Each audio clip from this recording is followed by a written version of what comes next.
it's definitely important for Ukraine, I guess. We need to show the people, at least here in Ukraine, our synergies, that we all together, that we help each other. So many people from other bands in Ukraine, great bands, just helping us to make this documentary and supporting us. So it means a lot for Ukrainians.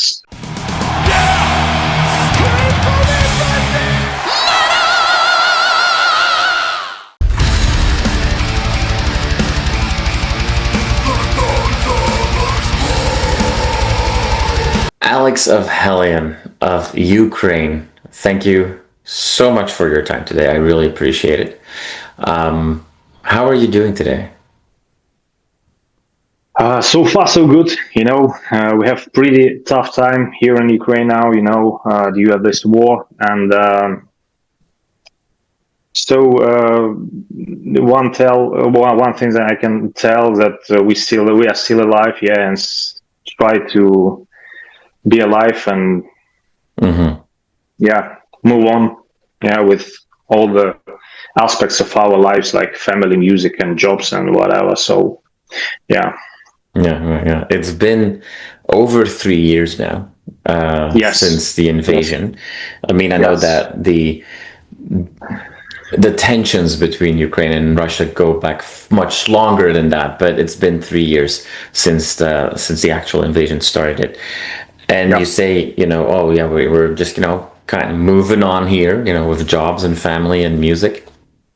How surreal is that? Because, I mean, I do obviously I know people in the Ukraine. I used to work with people from Ukraine, and we obviously have a shared friend with Vlad from Metal Pilgrim as well. And we get horrific updates from Ukraine, but then also updates of like, hey, it's my birthday and I'm throwing this party, and I've got I had a tough day at work today. Like, how insane and surreal is it to live with the war as just one element of your life? Oh, very complicated question, because so much layers in it, and first of all, yes, we just have no option. So we used to live with such circumstances and such dangerous things that happening.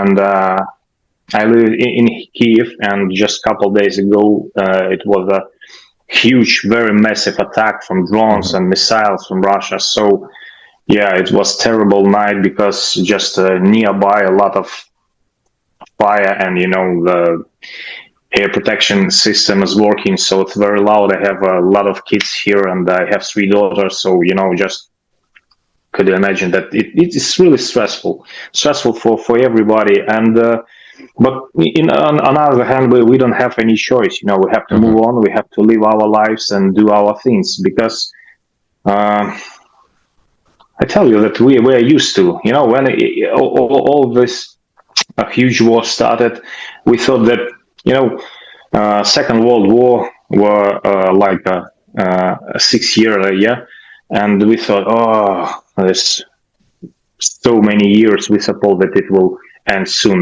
But now we have almost 4 years of full invasion from Russia, and I just keep my finger crossed. Let it be at least the same terms like we have for Second World War, because nobody knows when it will end, and nobody knows what to expect. We just have to move on and wait for better days and hope for better days for our victory, because we definitely do a lot of things.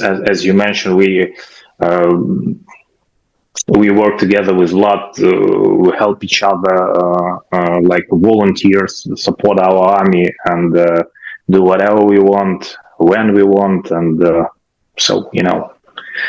pretty tough time. But at the same time, we have, as I told you, to grow our children, to do our job, and to make some fun with the music. Everything becomes very sharp, in emotional way of of everything. When you live side by side with the deaths, because it's really obvious for everybody here in Kharkiv, in Odessa, in Kiev, that every day, every night. You could be just killed by some missiles or drones. So yeah. Yeah. It must be an insane amount of stress. It must be very hard as a father, with your daughters. Um, has that made? I mean, I know that you said in the beginning, and I've seen you say that on social media posts as well. Like, hey, we're still here, we're still alive, we still play death metal. Um, has I mean, you're supposed to celebrate 20 years of your band this year. Right. Um, I don't think you ever imagined having to celebrate a 20th anniversary in these circumstances. I don't know if you ever thought you would celebrate a 20th anniversary to begin with. Right. But it has this conflict. Um, has that changed the meaning of the band for you? Like, at this point, the band has also become another means for you. I know that you work with a lot, and with this, with the volunteering, and you raise awareness and you raise funds, and we've seen you help acquire many drones, but the band itself now is one of the elements for you to also raise awareness about the people in Ukraine. And has this conflict drastically changed the way you look at the band, or are you trying to keep the band as a way to escape from this crazy situation? I guess both, because in some way it's really kind of our island of, creation and some not funny but very important emotional things.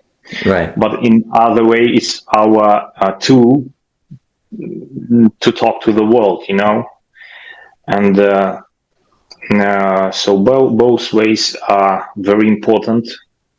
And I guess the truth is just somewhere between. Yeah. So when the full invasion was started, we stopped all our activity for a couple years. We made Shaman, this the last album. For the moment, it was almost done for the moment of full invasion, and we just stopped everything because nobody knows what to expect. It was a lot of drones, a lot of missiles everywhere, and a lot of explosion, and Russian army was just here nearby Kiev, and was a lot of combats were here on the streets, even where I'm living.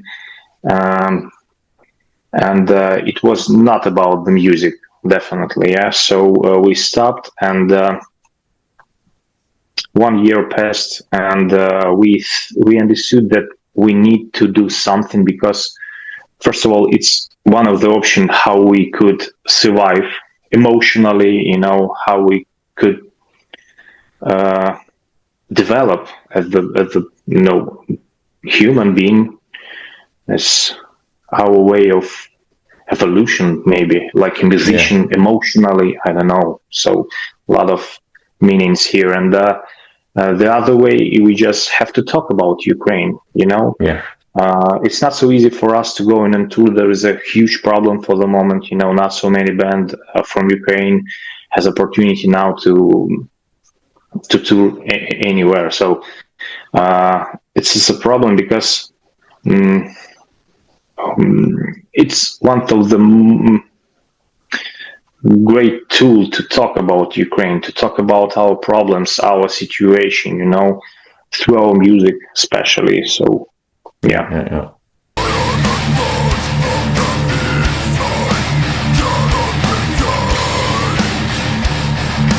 Just a side silly question to maybe also change the mood slightly. You started 20 years ago as the band called Hellion. Now you've changed over the years the I in Hellion to a colon, as we say in English. Am I right to still call you Hellion, or is it Hell On now? Like, help me understand.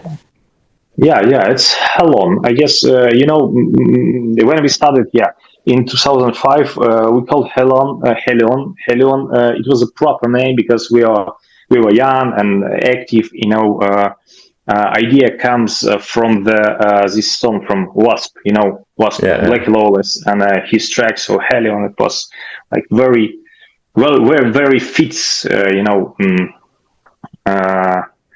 But then, first of all, we understood that there is several bands with such name.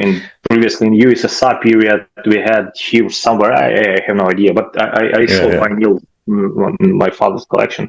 Anyway, and Balain from the Helion old school heavy metal band as well. So we found out that there is not fits to be on some digital platforms.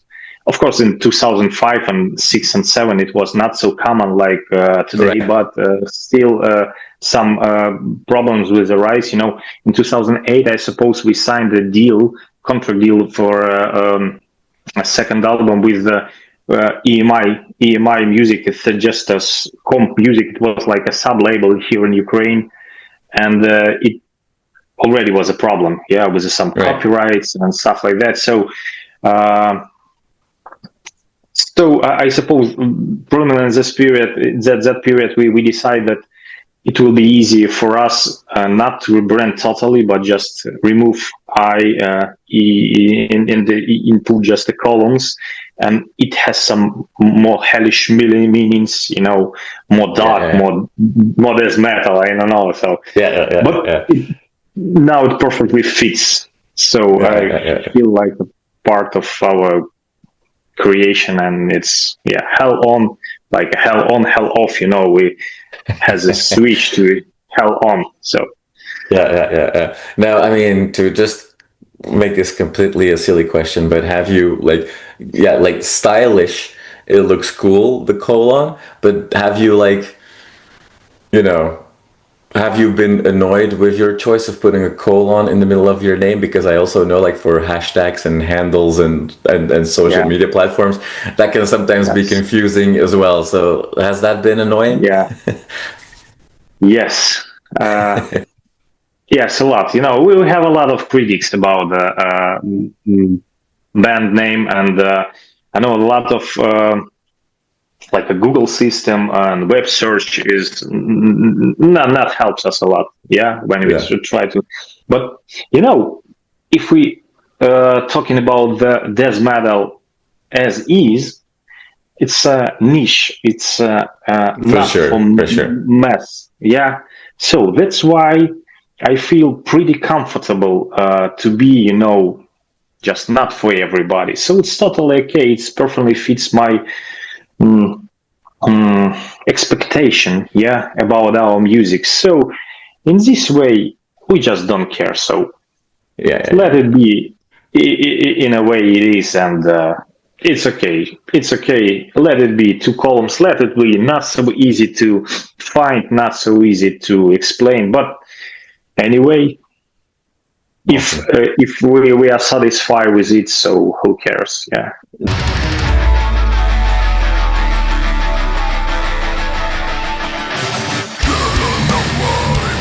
Now, you say, I know we're a death metal band. Yes, you are. I mean, or the main ingredient of your music is death metal, but there's a lot more to it, and that kind of evolved over the years with your sound, just like the band name and the logo kind of evolved with you.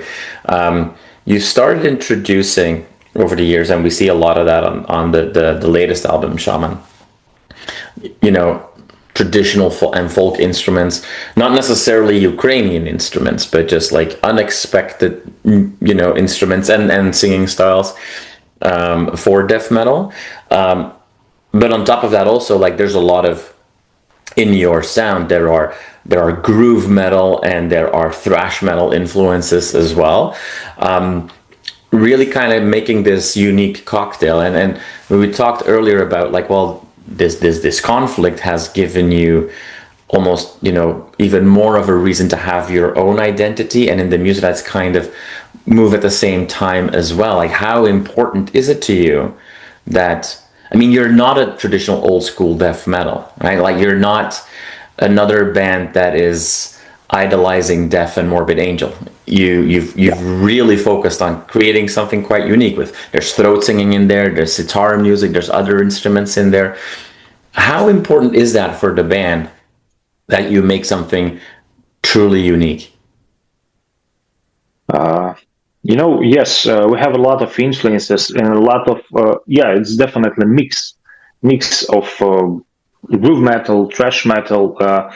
We just put death metal as the main, maybe arrow from us to the world, and I guess we are classic way of we evolution, as a band. We started from the mix of groove and thrash and death first album, then we have some experiments with the modern metal, I guess, closer to melodic, like maybe some Swedish death metal things. So, and then we return to the roots, and we dig deep into classical death metal, and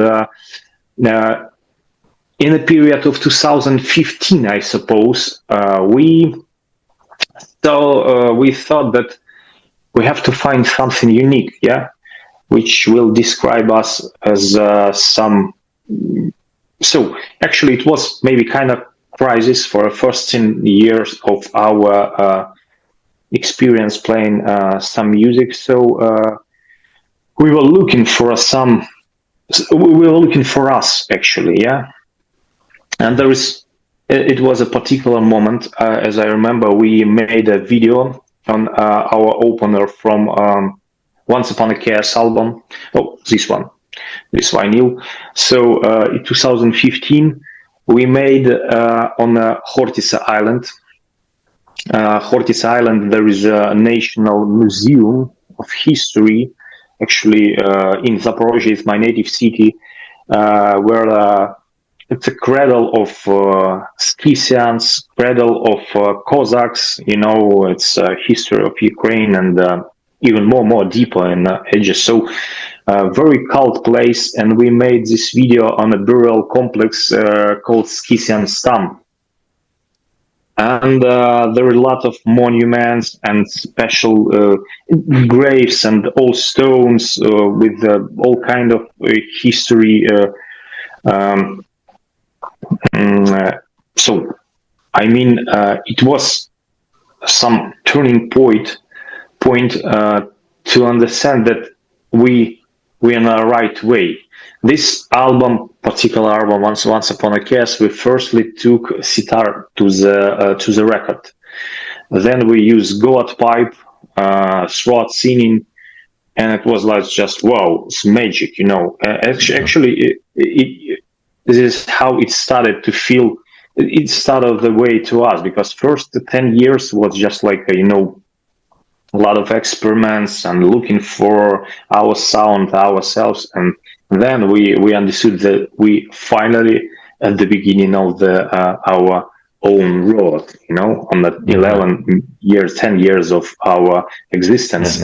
And since that moment, I remember the studio record, and I understood that here it is. Yes, here it is. We finally, there is all the latest names of the albums came from. So like a Scythian Stam and Shaman, and there is now we are working on a third album of the trilogy, Scythian trilogy, and it will call Invocation to a Tribal God. We already have 9 demos, and it will be the last album in this trilogy that we started 10 years ago. So now it's very common for us, it's very natural to see all this unique instrument in our death metal.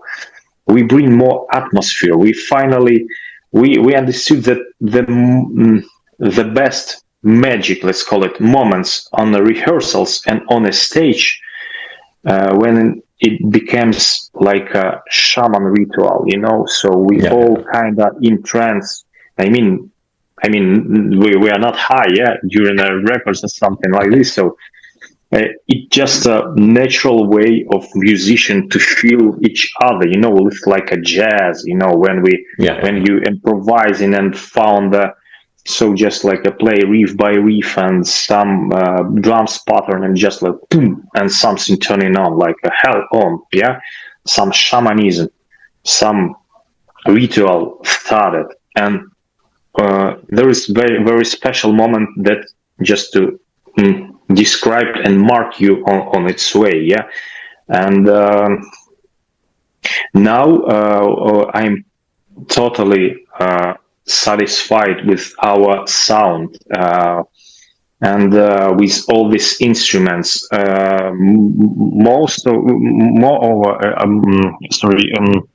Even more, I can tell you that now when I'm playing and we are writing some riffs, I already could hear some flutes or violins or some percussions or sitar. It's become very natural for us, and throughout singing, our vocalist started to provide it to us in 2010 or even 2008. I can't remember it. We were totally against it because we are thrash metal band. We are true and know that seems like playbacks. No, not our way. But then when we started, it becomes so natural and so powerful for us, and so wow. So now we cannot do album just without such things like throat singing and Awesome.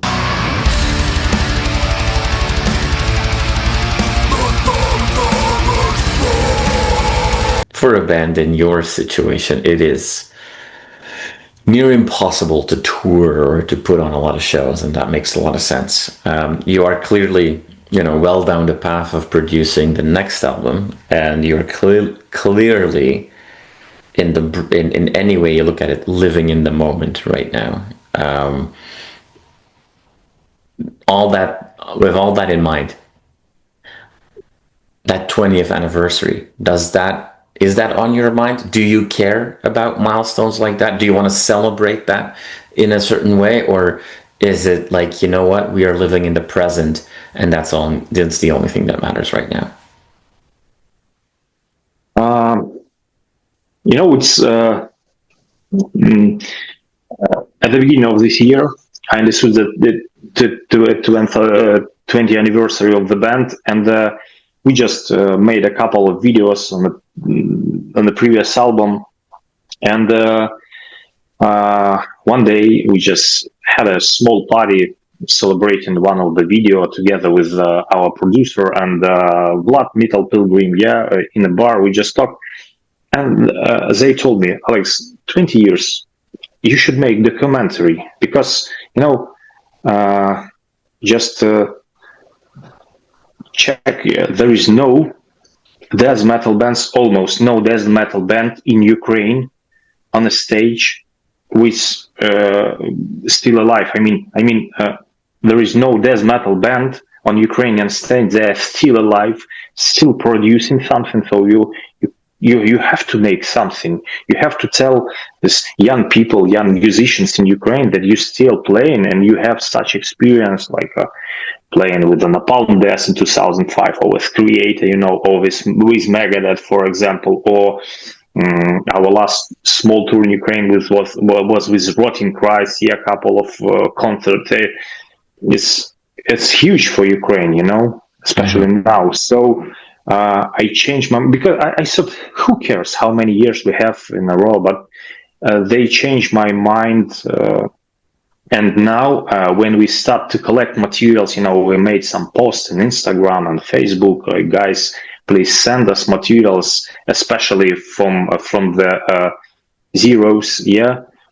And we had a lot of mails with the pictures and videos and stuff like that, and funny stories, and so many people involved that I'm just wow. And our director and producer of this documentary, we had a conversation a week ago, and he told me, "Oh, Alex, I see you are involved in 100%. I see that you are just understood that it's really cool. So we working now all with this documentary, and I finally understood. Yeah, we really need it, at least for us, because yeah, it's a milestone, and we try to make some. It's definitely important for Ukraine, I guess. We need to show the people, at least here in Ukraine, our synergies, that we all together, that we help each other. So many people from other bands in Ukraine, great bands, just helping us to make this documentary and supporting us. So it's means a lot for Ukrainians, at least, yeah. And I suppose it will be interesting for people from abroad who are not very familiar with Ukrainian stage, because not so many.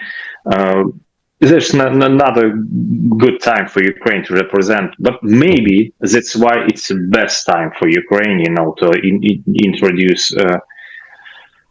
ourselves to the world. So I suppose I answer it in rather not a simple way, but I suppose you got it, what I mean. Yeah, it's exciting to hear that is coming. We'll keep. I mean, first and foremost, we obviously hope that this conflict can be over soon. That's the number one thing, and that everybody stays safe until that happens. That is the number one thing. Beyond that, I'd obviously hope that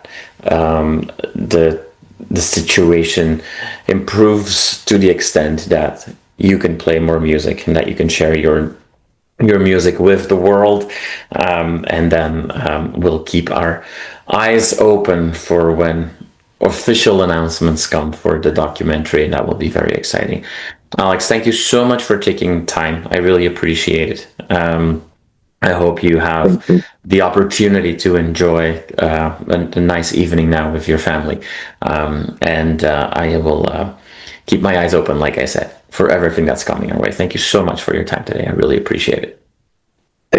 Thanks. Thank you for this opportunity to spread the word about the band, and to help us to support, because as we saying here in Ukraine, there is no small donate, all donates are really appreciated.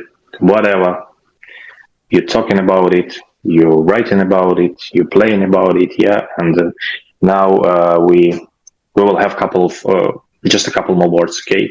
So one of our bassist actually in the army, so he's on the front line, and it's very dangerous. So we play in 4 now, and we recorded an album at 4, so without one player, and I suppose he will be safe, and we will continue to do what we are doing now with the documentaries, new album, and just really appreciate your support. We really appreciate the support from all the world, and this crazy things happening now with the USA, and okay, let's not talk about politics, but anyway, thank you so much for helping us to spread the word, and let's stay in touch and keep metal alive.